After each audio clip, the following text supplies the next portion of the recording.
On Thanksgiving Day, I arrived at my daughter's house unannounced and saw my grandson shivering outside in 15-degree weather, wearing only a t-shirt and shorts.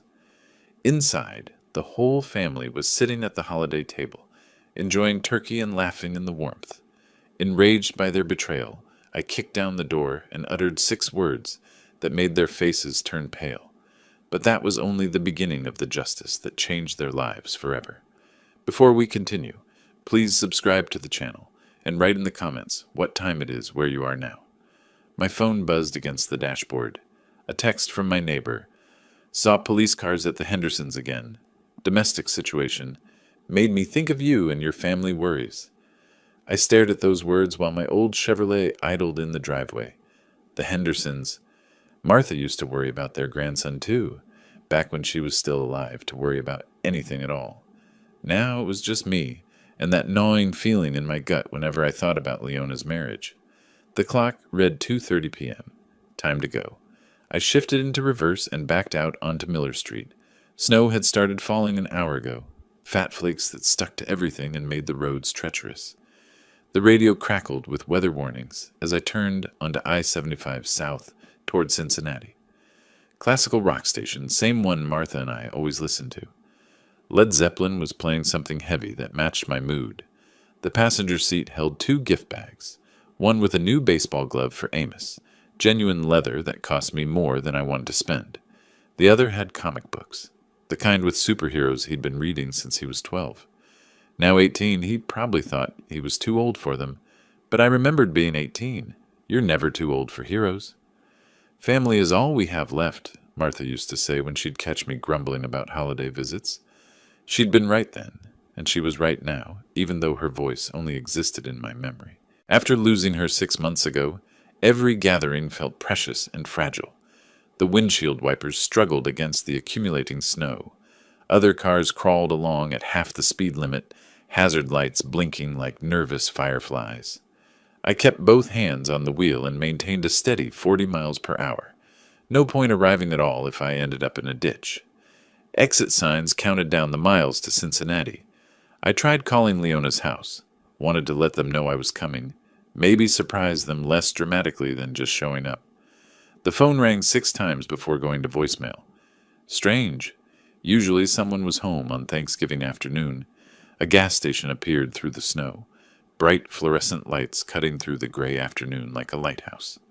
I pulled in, filled the tank, and went inside to grab some coffee and a bag of those peppermints Amos liked. The clerk, a young guy with tired eyes, shook his head at the weather. "Roads are getting worse by the hour," he said, scanning my items. "You driving far?" "Just to Cincinnati. Family dinner. Be careful out there. Saw 3 accidents already today." Back in the truck, I checked the time again. 3:05 p.m. The drive usually took 45 minutes, but today it would be closer to an hour. I thought about Amos, probably helping his mother in the kitchen, maybe watching football with Wilbur. The boy had grown so much since summer when we went fishing at Lake Erie. Caught his first base that day, grinned like he'd won the lottery. That's when I'd noticed the bruise on his arm. When I asked about it, he'd gotten quiet, said something about falling off his bike. But the mark looked wrong. Too precise, too much like fingers. I should have pressed harder, should have asked more questions. Martha would have known what to do. The snow kept falling as I took exit 15 toward Leona's neighborhood. Suburban streets lined with 2-story houses, each one decorated with pumpkins and autumn wreaths. Christmas lights were already going up on some of them, twinkling through the white curtain of snow. I turned into Maple Grove subdivision, driving slowly past houses where families were probably gathered around dining tables, sharing stories and passing dishes. Warm light spilled from windows, creating golden rectangles on snow-covered lawns. This was supposed to be a good day, a healing day. Martha would have wanted that. Leona's street appeared ahead, and I could see her house at the end of the block. The blue 2-story with white shutters, Wilbur's pickup in the driveway next to her sedan. Smoke rose from the chimney, and holiday decorations covered the front porch. Everything looked normal, peaceful even. I slowed the truck as I approached, already imagining the surprise on their faces when I knocked on the door. Maybe Amos would run to hug me like he used to when he was smaller. Maybe this Thanksgiving would be the start of healing our family the way Martha always dreamed it could be. I pulled into the driveway behind Wilbur's truck, the engine ticking as it cooled. Through the falling snow, I could see holiday lights twinkling around the front door and hear faint music from inside the house. Something warm and inviting, like a Norman Rockwell painting come to life. Then I saw him. Amos sat on the front steps, hunched over with his arms wrapped around his knees. No coat, no hat, just a thin long-sleeved shirt and jeans, already dusted with snow. His shoulders shook, not just from cold, but something deeper. "Jesus Christ," I muttered, throwing open the truck door. The wind hit me like a slap, carrying ice crystals that stung my face. In the few seconds it took me to reach him, I could see his lips had turned blue, and his hands were pressed tight against his body, trying to conserve warmth. "Amos!" I called out, breaking into a run across the slippery driveway. "What are you doing out here?" He looked up, and the relief in his eyes nearly broke my heart. His face was pale, almost gray, with red patches on his cheeks, where the cold had bitten deepest. "Grandpa?" His voice came out as barely a whisper, teeth chattering so hard he could barely form words. I can't." I was already pulling off my heavy winter coat, wrapping it around his shoulders before he could finish the sentence. The boy was ice cold, his whole body trembling like a leaf in a hurricane. "What do you mean you can't? Can't what?" I helped him stand, steadying him when his legs nearly buckled. "How long have you been sitting out here?" "I'm not allowed." He pulled my coat tighter around himself, and I could feel him shaking through the thick fabric. "I'm not allowed to go in the house." The words hit me like a physical blow. Behind us, through the brightly lit windows, I could hear laughter and the sound of a television. The warm glow of family celebration, while my grandson sat freezing on the front steps, like some kind of punishment. "What do you mean, not allowed?" My voice came out sharper than I intended, but anger was building in my chest like a fire. "This is your home." Amos flinched at my tone, and I immediately softened it. The last thing he needed was another adult yelling at him. "Please don't make it worse for me," he whispered, glancing nervously at the front door. "Please, Grandpa. If Wilbur hears you—" I looked at the house, really looked at it, the decorations, the warm lights, the sounds of celebration. Then I looked at my grandson, blue-lipped and shivering in clothes that wouldn't keep him warm in 50-degree weather, let alone this near-freezing nightmare.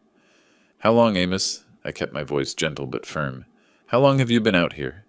He wouldn't meet my eyes. Since this morning." "This morning?" I checked my watch. 3:15. "Son, it's below freezing out here. You could get frostbite, you could—" I stopped myself before I scared him worse than he already was. I tried the front door handle. Locked. Of course it was locked. They'd locked him out of his own home on Thanksgiving Day and left him to freeze while they enjoyed their holiday dinner. "We need to get you warm," I said, guiding him toward my truck. "Come on, let's get you in the cab where there's heat." But even as I moved to protect him, my mind was working, cataloging details. The way he'd flinched when I raised my voice, the bruises I'd noticed during our fishing trip, the careful way he moved, like someone who'd learned to make himself small and invisible. This wasn't the first time. This was a pattern. "Amos," I said as I helped him into the passenger seat and turned the heat to maximum, "I need you to tell me exactly what happened today." I cranked the heat to full blast and wrapped another blanket from my emergency kit around Amos's shoulders. His hands were so numb he couldn't grip anything properly, so I held them between mine, trying to rub warmth back into his fingers. "Talk to me, son," I said, keeping my voice steady, despite the rage building in my chest. "What happened this morning?" He stared down at his hands, still shaking.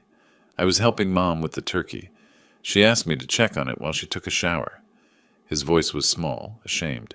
I forgot to turn off the oven timer when I took it out to baste it." "You forgot a timer?" "The turkey got a little burnt on top. Not ruined, just darker than usual." He finally looked at me, and I could see the fear in his eyes. "Wilbur came in and saw it, and he lost it." I felt my jaw clench. Lost it how? Started yelling about how I'd ruined the whole holiday. Said the guests would think Mom couldn't cook, that I was an embarrassment to the family. Amos pulled the blanket tighter. Then he said I needed to think about my actions, and that I couldn't come back inside until I'd learned some responsibility. And your mother? The question came out harder than I intended.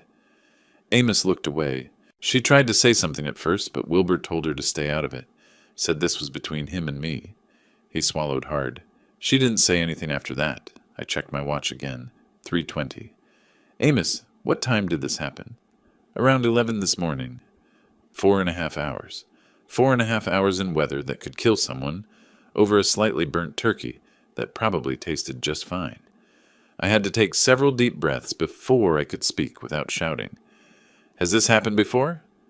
The question hung in the air between us.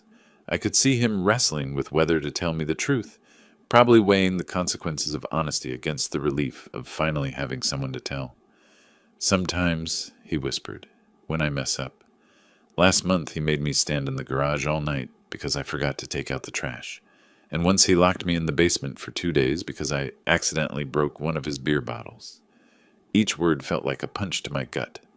I looked at my grandson, this smart, kind boy who'd never hurt anyone in his life, and saw the careful way he held himself, like someone who'd learned that taking up too much space could be dangerous. Your mother knows about this? She says Wilbur's just trying to teach me discipline, that I need to be more responsible. His voice cracked. Maybe she's right. Maybe I am just... Don't. I turned in the seat to face him fully. Don't you dare blame yourself for this. What that man is doing to you isn't discipline. It's abuse, and it's going to stop today. Amos's eyes went wide with panic. No, Grandpa, please. If you make a scene, he'll just take it out on me later. He always does. I could see the house through the windshield, still glowing warm and inviting, still full of laughter and holiday music. Inside, my daughter was serving dinner to guests while her husband's stepson sat freezing in a truck, too afraid to ask for basic human decency. Listen to me, I said, taking his hands again. You are 18 years old. You don't have to live like this anymore, and I'm not going to let you. But where would I go? I don't have any money. I can't afford college without... You'll come home with me. Tonight. The decision crystallized as I spoke. We'll figure out the rest later. I could see the hope and terror warring in his expression. Hope because maybe, finally, someone was going to stand up for him. Terror because he'd learned not to trust that things could actually get better. He won't let me leave, Amos said quietly.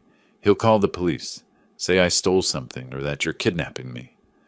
I looked at the house again, at the warm lights and holiday decorations, and felt something cold and hard settle in my chest. Martha had always been the diplomatic one, the one who smoothed over family conflicts with patience and understanding. But Martha wasn't here anymore, and diplomacy hadn't protected my grandson from 4 hours in near-freezing weather. Let me worry about Wilbur, I said, opening the truck door. Right now, we're going to get your things. I stepped out into the snow, my boots crunching on the accumulating white. Behind me, I heard Amos scramble to follow, my coat still wrapped around his shoulders. The front door was still locked, but I had no intention of knocking. I held Amos closer, but my hands weren't just shaking from the cold anymore. They were shaking with the kind of rage that builds slowly, then hits like a freight train when you finally see the whole picture. Why didn't you tell me it was this bad? I asked, studying his face more carefully. Now that I was really looking, I could see faint bruises along his jawline, partially hidden by the shadows and cold reddened skin. I tried to hint, he whispered, pulling my coat tighter. But you always talk to Mom, and she... The memory hit me like a slap. Last month, when Amos had called while I was fixing dinner, his voice small and uncertain. Grandpa, Wilbur says I can't eat dinner with them anymore. Says I have to earn my way back to the table. I'd laughed it off, thought it was teenage drama. Called Leona the next day, and she'd brushed it aside with that practiced ease she'd developed since marrying Wilbur. Dad, you're overreacting. It's just normal family discipline. Amos exaggerates everything. You know how teenagers are. Another memory surfaced. Summer phone call. Amos, sounding exhausted. Mom! Wilbur yelled at me again about leaving dishes in the sink. He made me wash every dish in the house twice. When I'd asked Leona about it later, she'd sighed that martyred sigh. He's just being dramatic. Wilbur's trying to teach him responsibility. How long has he been treating you like this? I asked, though part of me already knew the answer would destroy me. Since Mom married him 3 years ago. Amos's voice was barely audible. It started small, making me redo chores if they weren't perfect. Then it got worse. I remembered the fishing trip this past summer, how Amos had seemed reluctant to go home, kept asking if we could stay another day. When I'd pressed him about it, he'd just shrugged and said he liked being on the lake. But now I could see it differently. The way he'd grown quiet when I mentioned driving him back, the shadow that crossed his face when he talked about school starting. "The basement incident," I said, the pieces clicking together. "You mentioned sleeping in the garage. How many times?" "More than I want to count." He was looking at his hands now, and I could see the shame he carried. "Last winter he locked me out for forgetting to shovel the driveway. I slept in your truck when you visited for Christmas Eve." My truck. He'd slept in my truck on Christmas Eve while I was inside enjoying eggnog and thinking what a wonderful family holiday we were having. The guilt hit me like a physical blow. I looked toward the house where warm light spilled from every window and I could hear the faint sound of laughter. A perfect suburban holiday scene while my grandson nearly froze to death on the front steps. "Your mother knows about all of this?" Amos nodded miserably. "She says Wilbur's just trying to make me a better person, that I need to stop being so sensitive and learn to follow rules." The rage was building now, hot and focused. I could feel it in my chest, in the way my vision seemed to sharpen and narrow. Martha used to warn me about my temper, told me to count to 10 before acting when I got like this. But Martha wasn't here, and counting wouldn't help my grandson. I stood up, still keeping Amos wrapped in my coat. "Come on, we're going inside." "Grandpa, no. Please. If you make a scene, he'll just what?" I turned to face him fully. "Make you sleep outside in freezing weather? Beat you? Starve you?" I could hear my voice getting harder. "Son, it can't get much worse than what's already happening." Amos looked toward the front door with fear in his eyes. "You don't understand how he gets when someone challenges him." But I was already walking toward the house, my grandson following reluctantly behind me. The front door looked solid and expensive, Wilbur's pride showing in every detail of his perfect suburban fortress. I didn't bother knocking. My boot hit the door just beside the lock with all the force I could muster. 68 years old, but decades of factory work had left me with more strength than most men half my age. The wood splintered with a crack that echoed through the neighborhood, and the door slammed open so hard it bounced off the wall. The warm air rushed out to meet us, carrying the smell of roasted turkey and the sound of shocked silence. I stepped into the entryway, Amos close behind me, and took in the scene that stopped me cold. The dining room table was set like something from a magazine. White tablecloth, candles flickering, crystal glasses catching the light. Wilbur sat at the head of the table in a pressed button-down shirt, carving knife in hand. Leona was beside him in a green dress I'd never seen before, her hair perfectly styled. A younger girl, maybe 10 years old, sat across from them with a forkful of mashed potatoes halfway to her mouth. They were all frozen mid-motion, like someone had hit pause on their perfect holiday moment. The contrast hit me like a physical blow. Here they sat, warm and comfortable, enjoying their feast while Amos had been shivering outside for over 4 hours. The turkey looked golden and beautiful, probably the replacement for the one Amos had supposedly ruined. Everything was pristine, peaceful, exactly what a family Thanksgiving should look like. Everything except the fact that they'd left a child outside to freeze. "Have you completely lost your minds?" My voice boomed through the room, and the little girl dropped her fork with a clatter. Leona's face went white as paper, and the serving spoon in her hand hit the table, sending gravy spattering across the white cloth. "Dad?" Leona's voice came out as a squeak. "What are you doing here? How did you—" "While you're sitting here feasting like royalty, that boy was freezing outside." I pointed directly at Amos, who was still wrapped in my coat and shivering despite the warm air. 4 hours, Leona. 4 hours in weather that could have killed him." Wilbur slowly set down his carving knife and rose from his chair. He was bigger than I remembered, probably outweighed me by 50 pounds, but I'd been in my share of fights when I was younger. Size didn't always matter when you were angry enough. "Who gave you permission to enter my house?" His voice was controlled but dangerous, the tone of a man who wasn't used to being challenged. "This is private property, and you're trespassing." I could see him taking my measure, calculating whether he could intimidate me into backing down. His chest puffed out slightly, and he moved around the table toward us with the predatory confidence of someone who ruled his own domain. "Private property." I stepped forward to meet him. "You mean the property where you locked my grandson outside to freeze while you ate dinner?" The younger daughter started crying, confused and frightened by the shouting. Leona reached over to comfort her, but her eyes never left my face. I could see the conflict there, torn between protecting her father and defending her husband. "This is a private family matter," Wilbur said, his voice rising. "And you have no business—" "No business?" I could feel the heat rising in my face. "That's my grandson you nearly killed with your private family matter." Behind me, Amos pressed closer, and I could feel him trembling. Not just from cold now, but from fear of what was about to happen. This was probably the first time anyone had ever stood up to Wilbur in his own house, and we all knew it was about to get ugly. The holiday music was still playing softly in the background, some cheerful song about gratitude and family togetherness. The irony would have been funny if I weren't so furious I could barely see straight. I pointed directly at Amos, my finger steady despite the rage coursing through me. "Look at him, Wilbur. Really look at what you've done." Wilbur crossed his arms and lifted his chin, every inch the man who believed he was justified in his actions.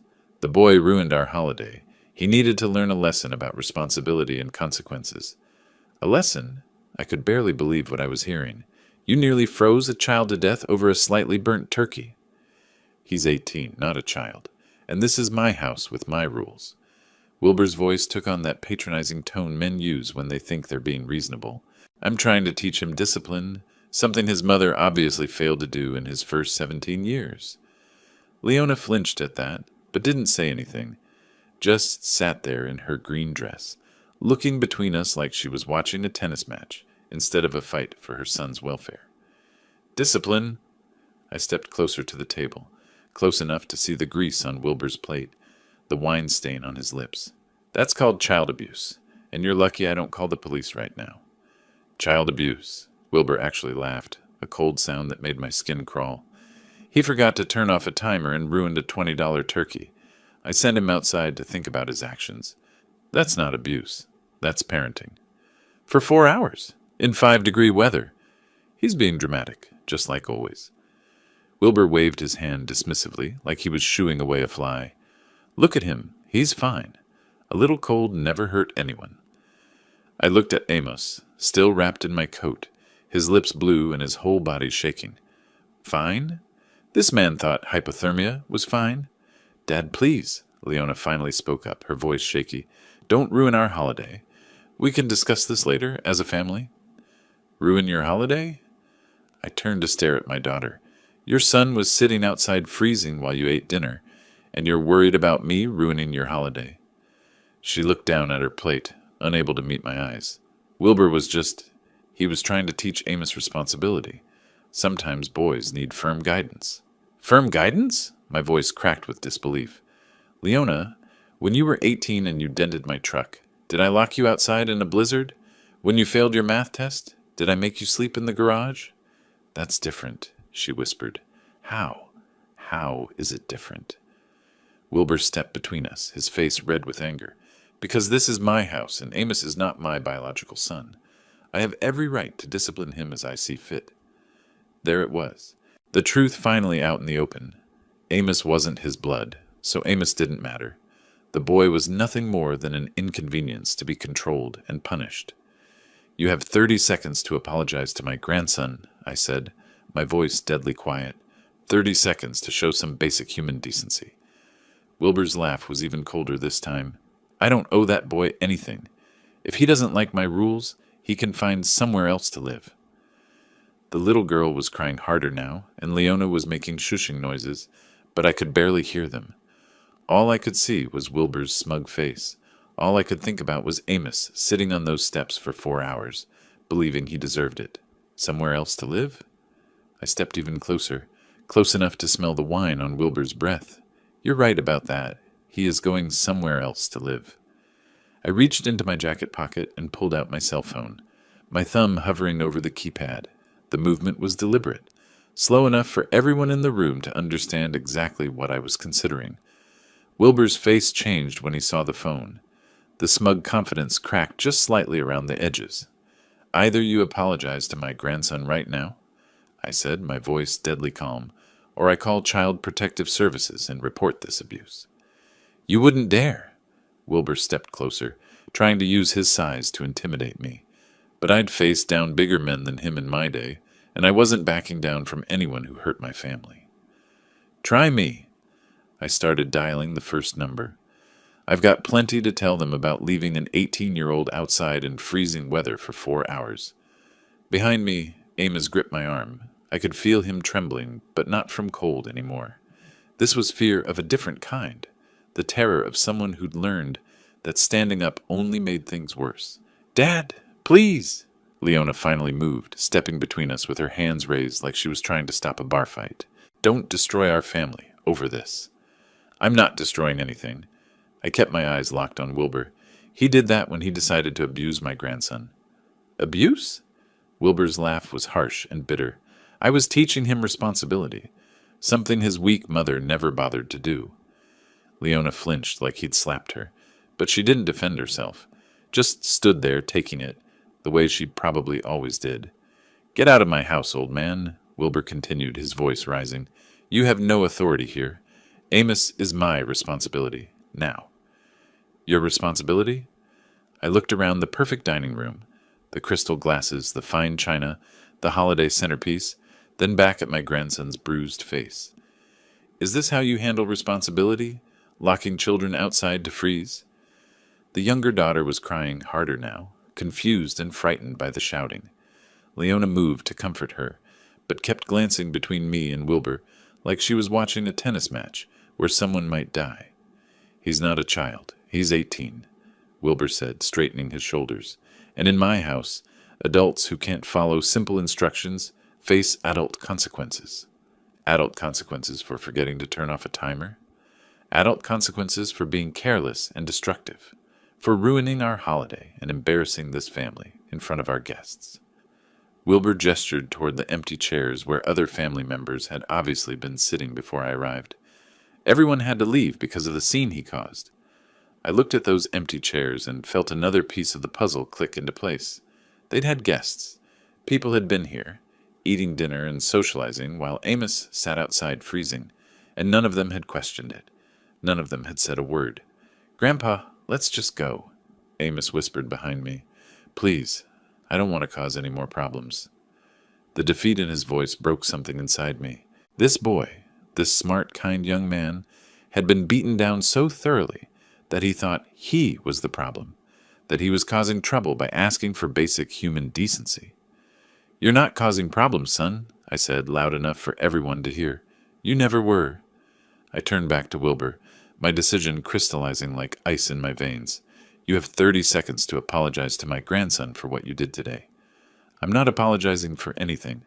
Wilbur crossed his arms, chin raised in defiance. "And I'm certainly not taking orders from some bitter old man who can't accept that his precious grandson needed discipline." "Then we're done here." I closed the phone and put it back in my pocket. "Amos, go get your things. You're coming home with me." The silence that followed was deafening. Even the little girl stopped crying for a moment. "You can't just take him," Leona said, her voice barely a whisper. "Watch me." I placed my hand firmly on Amos's shoulder, guiding him away from the dining room table and toward the stairs. "Go pack whatever you need. We're leaving." "Dad, you can't do this." Leona followed us, her voice rising with panic. "You can't just walk into our house and take my son." "I can, and I am." I kept walking, staying between Amos and the rest of the family. "Unless you'd prefer I call the authorities and let them sort it out." Amos led the way up the narrow staircase to the second floor, his steps quick and uncertain. I could hear Wilbur behind us, his heavy footsteps on the hardwood, but I didn't turn around. "This is kidnapping," Wilbur called out. "I'll have you arrested for kidnapping." "Good luck explaining to the police why my grandson was sitting outside in 5-degree weather for 4 hours. I reached the top of the stairs and followed Amos down a short hallway to a small room at the back of the house. The room was barely big enough for a twin bed and a small dresser. No heat vent that I could see, and the single window faced north, letting in the coldest air. It looked more like a storage room than a bedroom, and it was clearly the worst room in the house. "This is where you sleep?" I asked, taking in the sparse furnishings and bare walls. Amos nodded, already pulling clothes from the dresser and stuffing them into a duffel bag. "Wilbur says the basement room is for guests, and the other upstairs room is for my sister." I noticed he didn't call her our sister, just my sister. Even in his own home, he was an outsider. "Take everything that matters to you," I said, standing guard at the doorway while he packed. "We're not coming back for anything." "Amos, think about what you're doing." Leona appeared in the doorway, her face streaked with tears. "This is your home, your family." "Some family," Amos muttered, folding a Dayton University sweatshirt into his bag. "Real families don't lock each other outside to freeze. Wilbur was just trying to teach you responsibility. By giving me hypothermia?" Amos looked up at his mother, and I could see 3 years of hurt and disappointment in his eyes. "Mom, he made me sleep in the garage last week because I left a glass in the sink." "A glass? That's not normal." Leona's face crumpled. He has high standards. He wants you to be better." "He wants me gone," Amos said quietly, zipping up his bag. "And you know it." We made our way back downstairs, Wilbur waiting at the bottom like a bouncer. "You leave my house, boy, and you don't come back, ever." "Fine by me," Amos said, and I heard real strength in his voice for the first time all day. The front door was still hanging open from when I'd kicked it in, cold air pouring into the house and making the holiday decorations flutter like dying leaves. I could see my truck in the driveway, engine still running, exhaust visible in the frigid air. "Amos!" Leona called out as we reached the door. "Please don't do this. I love you." He stopped, turned back to look at his mother one last time. "If you loved me, Mom, you wouldn't have let this happen." We walked to my truck in silence, our breath visible in the freezing air. I threw his bag in the bed and helped him into the passenger seat, then walked around to the driver's side. Through the front window of the house, I could see the family still standing in the entryway. Leona crying, Wilbur red-faced with rage, the little girl peeking around the corner. "You ready?" I asked, putting the truck in reverse. "I've been ready for 3 years," Amos said, pulling my coat tighter around his shoulders. I backed out of the driveway and onto the street, past the other decorated houses where normal families were probably finishing their Thanksgiving dinners in peace. The radio was still playing classic rock. The heater was working perfectly, and for the first time since I'd arrived, Amos looked like he could actually breathe. "Thank you, Grandpa," he said quietly as we turned onto the main road toward the highway. "I can't believe you came for me." "I should have come sooner," I said, meaning every word. "I should have seen what was happening. I tried to tell you, but I didn't know how." We drove in comfortable silence for a few minutes, the familiar weight of family responsibility settling around my shoulders like Martha's favorite quilt. This boy needed protection, needed a safe place to heal and grow into the man he was meant to become. "Tell me about college," I said as we merged onto I-75 North. "What are you studying?" "Engineering." His voice got stronger when he talked about school. "Mechanical engineering, like you used to do at the factory." "Like grandfather, like grandson." I smiled, thinking about Martha and how proud she would have been. "We'll figure out the tuition. Don't worry about that." "Grandpa, I don't want to be a burden." "Son, you're not a burden. You're family, and family takes care of each other." My driveway looked smaller than usual, with both trucks parked side by side, but the house itself seemed to glow with welcome as we approached. I'd left the porch light on out of habit, and now I was grateful for that small beacon cutting through the winter darkness. "Home sweet home," I said, helping Amos carry his bag to the front door. The key turned easily in the lock, and warm air rushed out to greet us as we stepped inside. The house smelled like coffee and the lingering scent of Martha's lavender sachets. It wasn't much, a modest ranch with worn furniture and carpet that had seen better days, but it was paid for, and it was ours. "You remember where the guest room is?" I asked, flipping on lights as we moved through the living room. "Yeah, down the hall next to your room." Amos looked around with obvious relief. "It's so warm in here. Thermostat set to 72 year-round. Your grandmother always said life was too short to be cold in your own house." I showed him to the guest room and helped him get settled. There are extra blankets in the closet if you need them. The room was simple but comfortable. A double bed with one of Martha's quilts, a dresser, and a reading chair by the window. Photos of family gatherings lined the walls, including several of Amos at various ages. This had always been his room when he visited, and seeing him here now felt right in a way that nothing had felt right since Martha died. "I'll get some dinner started," I said. "Nothing fancy. I've got chicken in the freezer and some vegetables that need using up." "Can I help?" he asked, and I could see how desperately he wanted to be useful, to earn his keep. "Sure, but you don't have to. This is your home now, not a job." We worked together in the kitchen, and gradually the day's tension began to leave Amos's shoulders. I thawed the chicken in the microwave while he washed vegetables, and we moved around each other with the easy rhythm of family members who'd cooked together before. "Tell me more about what's been happening," I said as I seasoned the chicken. "Start from the beginning when your mother married Wilbur."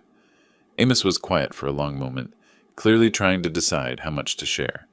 It started small, little comments about how I loaded the dishwasher wrong, or left my shoes in the wrong place. Then it got bigger. How much bigger? He controls everything. When I eat, what I eat, when I can shower, when I can use the phone. Amos's voice got smaller as he continued. He made Mom choose between him and me, and she chose him. I had to stop seasoning the chicken for a moment and grip the counter. "What do you mean she chose him?" "Last Christmas, when you visited. Remember how I was quiet during dinner? Wilbur had told me I wasn't allowed to speak unless someone asked me a direct question, and Mom didn't say anything to stop him." The memory hit me like a punch to the gut. I'd thought Amos was just being a typical moody teenager. I'd even joked with Martha about it later, saying kids these days didn't know how to make conversation. "Why doesn't your mother stand up to him?" "She's scared." Amos started chopping carrots with mechanical precision. "She told me once that if she leaves him, she'll lose the house and have to move back to that apartment complex where we used to live. She can't afford to take care of us on her own." I slid the chicken into the oven and started a fire in the living room fireplace. The familiar ritual of wadding newspaper and stacking kindling helped calm my racing thoughts. "Come sit with me," I said when the fire was crackling steadily. "Tell me about the good things. Tell me about school, about your friends." We settled into the comfortable chairs by the fire, and for the first time all day, Amos smiled. "I made Dean's List last semester, and I've got this friend Jake who's teaching me to play guitar." "Your grandmother always wanted to learn guitar." I pointed to a framed photo on the mantel showing Martha at age 20, laughing and holding an acoustic guitar. "She said music was the language of the soul." "I remember her saying that." Amos studied the photo with new interest. "I miss her." "Me too, son. Me too." We talked until the chicken was done, sharing memories of Martha and making plans for Amos's spring semester. The house felt alive again with conversation and laughter, the way it used to when Martha was here to fill the quiet spaces. As we sat down to eat our simple but satisfying meal, I looked across the table at my grandson. Really looked at him. The fear was gone from his eyes, replaced by something I hadn't seen in years. Hope. "We'll call the college tomorrow," I said, cutting into my chicken. "Make sure your financial aid is sorted out, and we'll look into getting you a part-time job if you want one." "Grandpa, you don't have to do all this for me." "Yes, I do." I met his eyes across the table. "That's what family's for." The phone rang just as we were finishing dessert, leftover pie I'd found in the freezer. The sound cut through our peaceful evening like a knife, and I could see Amos tense up immediately. I looked at the caller ID and felt my jaw clench. Leona. The peaceful crackling of the fireplace was shattered by 3 sharp knocks on the front door. Not the gentle rapping of a neighbor or the hesitant tap of someone unsure. This was the authoritative pounding of someone who expected immediate compliance. Amos nearly dropped his coffee mug. "Grandpa?" "Stay behind me," I said, setting down my own cup and moving toward the door.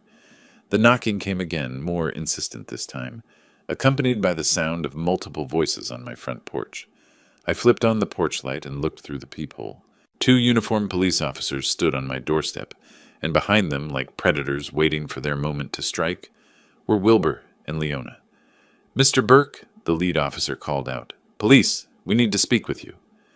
I took a deep breath and opened the door, keeping my body positioned to block their view of Amos.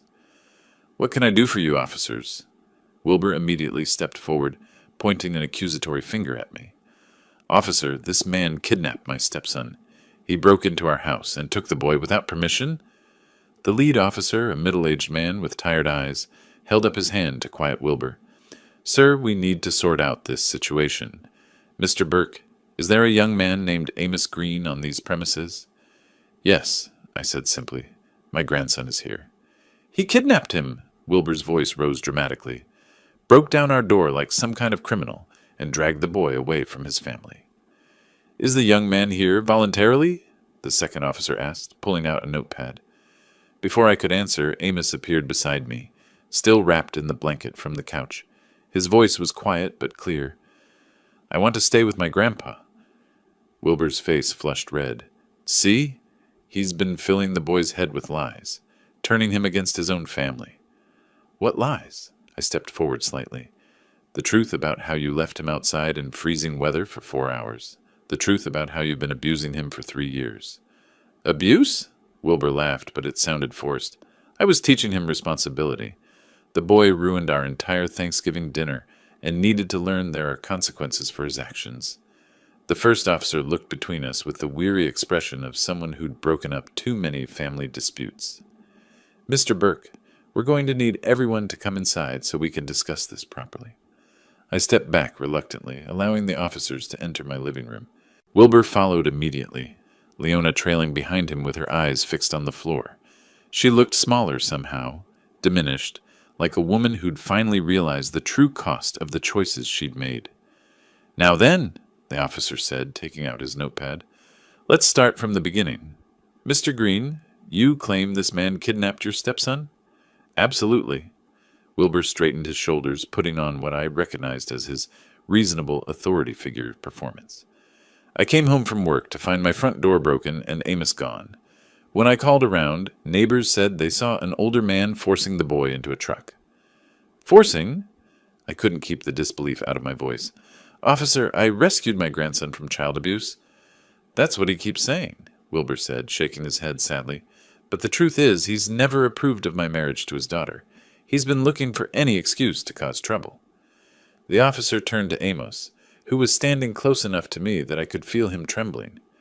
Son, did this man force you to come with him? No, sir. Amos's voice was barely above a whisper. He saved me. Saved you from what?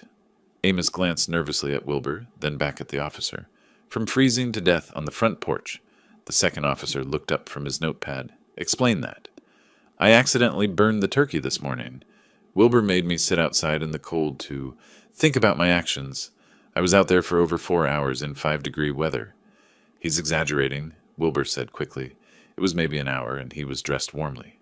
An hour? I stared at him. Officer, I have witnesses. My grandson was sitting on that porch in a thin shirt and jeans when I arrived at 3:15. He'd been there since 11 in the morning. The first officer looked at Wilbur with new interest. Sir, is it true you made the young man sit outside as punishment? Briefly, yes, but he's making it sound worse than it was. In freezing weather, for several hours? Wilbur's confident facade began to crack slightly. Look, sometimes teenagers need firm discipline. His mother and I agreed that. Mom didn't agree to anything, Amos said, his voice getting stronger. She just didn't stop you. All eyes turned to Leona, who had been silent throughout the entire exchange. She stood by the doorway like she was ready to run, her hands clasped tightly in front of her. Ma'am, the officer prompted, what's your version of events? Leona looked like a woman standing at the edge of a cliff, knowing that whatever she said next would determine whether she stepped back to safety or plunged into the abyss. Her hands shook as she glanced between Wilbur's expectant face and Amos's hopeful eyes. Mrs. Green, the first officer said gently, we need to know what really happened today. Wilbur moved closer to his wife, and I could see the subtle intimidation in his posture, the way he positioned himself to loom over her, the warning look in his eyes. Tell them, honey. Tell them how your father has been poisoning Amos against our family. The officer noticed it too. Sir, please step back and let your wife speak for herself. Leona's voice came out as barely a whisper. She cleared her throat and tried again. Amos did burn the turkey this morning. And? The officer prompted. And Wilbur was upset. Very upset. Her eyes darted to her husband, then quickly away. He said Amos needed to learn responsibility. By sitting outside in freezing weather? Leona nodded miserably. Wilbur said it would teach him to be more careful. How long was he outside, ma'am? Another glance at Wilbur, who was standing rigid with barely controlled anger. Since around 11? Until when? Until my father arrived. Her voice was getting smaller with each word. Around 3:15. The officer did quick math in his head. Over 4 hours, in 5-degree weather. She's making it sound worse than it was, Wilbur interjected. He could have come inside any time if he'd apologized and shown some remorse. No, he couldn't, Leona said suddenly, and everyone turned to stare at her. You locked the door. You told me not to let him in no matter what. The silence that followed was deafening. Wilbur's face went white, then red, then back to white. Leona, he said, his voice dangerously quiet, what are you doing? I'm telling the truth.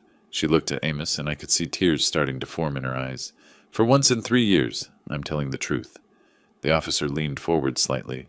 Mrs. Green, has this kind of punishment happened before? Yes.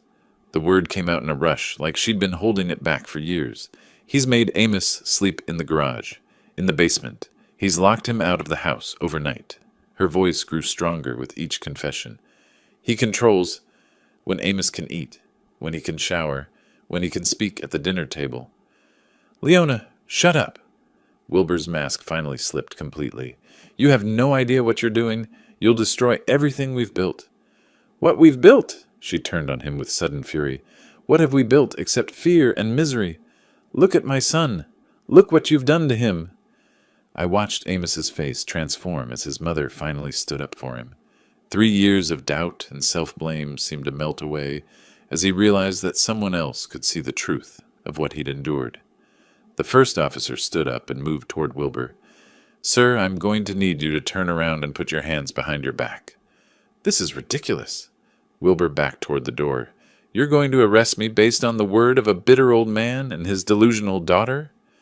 Based on the physical evidence and multiple corroborating testimonies about child endangerment, the officer said calmly, pulling out his handcuffs. You have the right to remain silent. As they read Wilbur his rights and led him toward the door, he turned back to Leona, with pure venom in his eyes. You'll regret this betrayal. You'll lose everything, the house, the money, everything. You'll be nothing without me. I'd rather be nothing than watch you hurt my son, she said, and for the first time in years she sounded like the strong woman who'd raised Amos on her own. The door closed behind the officers and their prisoner, leaving the three of us alone in my living room. Leona collapsed into a chair and started crying. Not the quiet, careful tears she'd shed before, but deep, wrenching sobs that seemed to come from years of buried pain. Amos went to her immediately, kneeling beside her chair. Mom, it's okay. It's over now. I'm so sorry, she whispered through her tears. I should have protected you. I should have been stronger. You were strong tonight, I said, settling back into my chair by the fireplace.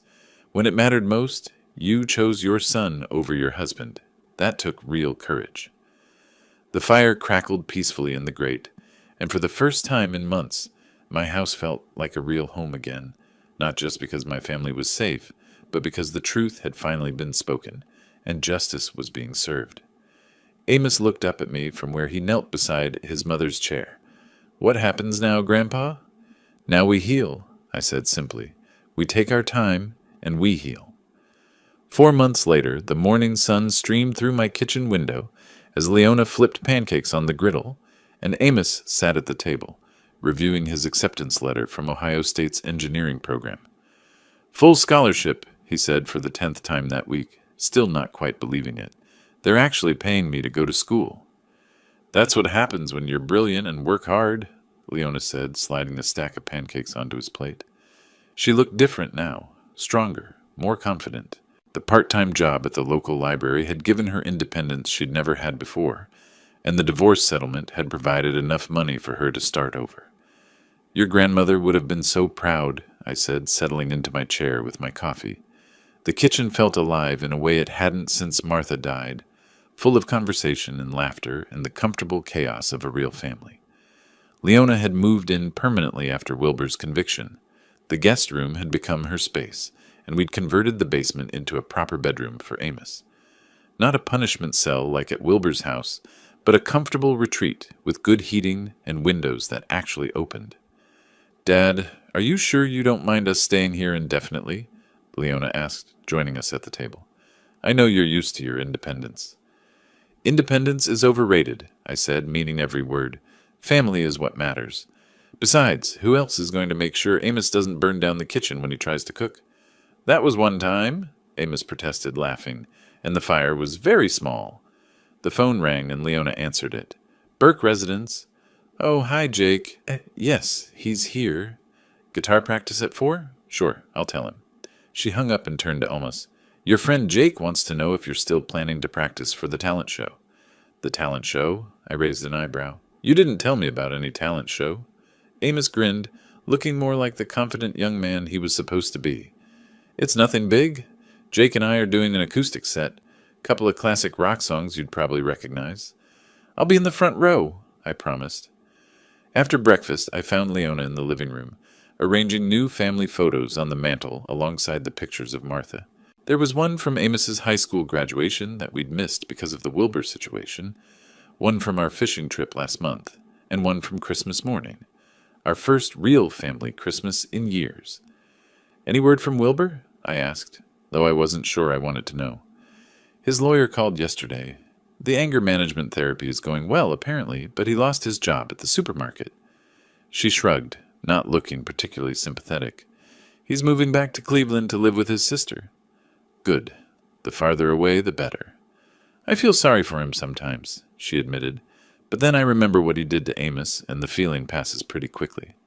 That afternoon, while Amos was at guitar practice, Leona and I worked in the garden, preparing the soil for Martha's vegetable patch.